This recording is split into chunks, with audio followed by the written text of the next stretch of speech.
Praise the Lord. 30వ కీర్తన 12వ వచనం. నీవు నా గోనె పట్ట విడిపించి సంతోష వస్త్రము నన్ను ధరింపచేసి ఉన్నావు.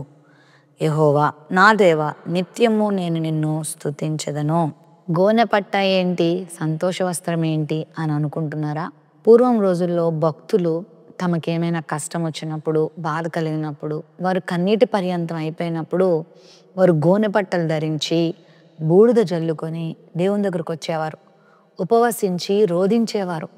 ప్రభు దగ్గర విలపించేవారు. వారి కష్టము, వారి బాధను ఆ విధంగా వెలబుస్తూ ఉండేవారు. మనకు తెలుసు కదా, ఎస్తేరు కాలంలో కూడా మొర్దెకై ఆ పనే చేశాడు. నినివే పట్టణ ప్రజలు కూడా గోనెపట్ట ధరించారు. మరి భక్తులు ఎంతోమంది ఆ విధంగా దేవుని సందులో వెలబుచ్చుతూ ఉండేవారు. ఇక్కడ భక్తుడు అదే మాట్లాడుతున్నాడు. ఒకవేళ ఈరోజు నీ జీవితం కష్టభరితంగా, నష్టభరితంగా, దుఃఖభరితంగా ఉంటే నీ ప్రభు ఎంత గొప్పవాడంటే, నీ ప్రార్థన విని నీవు ఆయన దగ్గరకు వచ్చిన విధానాన్ని ఆయన చూసి, నీ వినయాన్ని, నీ సహనాన్ని, నీ భక్తిని ఆయన పరిశీలించి నీ జీవితంలో ఆయన ఎంత గొప్ప కార్యం చేశాడంటే గోనె పట్ట స్థానంలో సంతోష వస్త్రాన్ని ధరింపచేస్తాడు.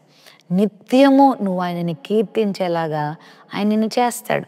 మరి ఈరోజు గోనె పట్టు ఉందని నా జీవితం అంతా ఇంతేనా నువ్వు అనుకోవద్దు.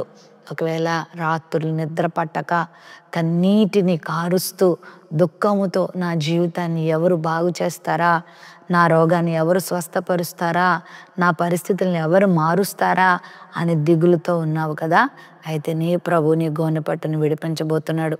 మరి ఈ సంవత్సరంలో దేవుడు నీకు సంతోషాన్ని ఇచ్చి, సమాధానాన్ని ఇచ్చి, ఆనందాన్ని ఇచ్చి నీ పరిస్థితులను ఆయన బాగు చేయబోతున్నాడు. నువ్వు ఆయనను స్తుతిస్తావు, నువ్వు ఆయన ఘనపరుస్తావు, నువ్వు ఆయనని మహిమపరుస్తావు. అట్టి ధన్యత దేవుడు నీకు ఇస్తాడు. మరి దేవుని పాదాలు పట్టుకొని నీ శ్రమ, నీ కష్టము, నీ వ్యాధి, నీ బాధ, నీ శోధన సమస్తాన్ని ప్రభువుతో చెప్పుకో. ప్రభువును ఆశ్రయించు, గొప్ప సంతోషాన్ని పొందుతావు. ప్రేమ నమ్మకం కలిగిన మా తండ్రి, గోనె పట్టును విడిపించి సంతోష వస్త్రాన్ని ధరింపచేసే ఆ గొప్ప కృప నీ దగ్గర ఉంది కనుక గొప్ప ఆశీర్వాదం నీ బిడ్డలు అనుభవిస్తూ నీ కృపను పొందేవారిగా సిద్ధపరచమని దేవా, మరి ఇదిగో నీ బిడ్డలు ఎవరి జీవితంలో ఏ దుఃఖం ఉన్నదో ఆ దుఃఖము నుండి బిడ్డలను విడుదల దాయిచ్చామని యేసు నామమున అడుగుచున్నాం తండ్రి. ఆమేన్.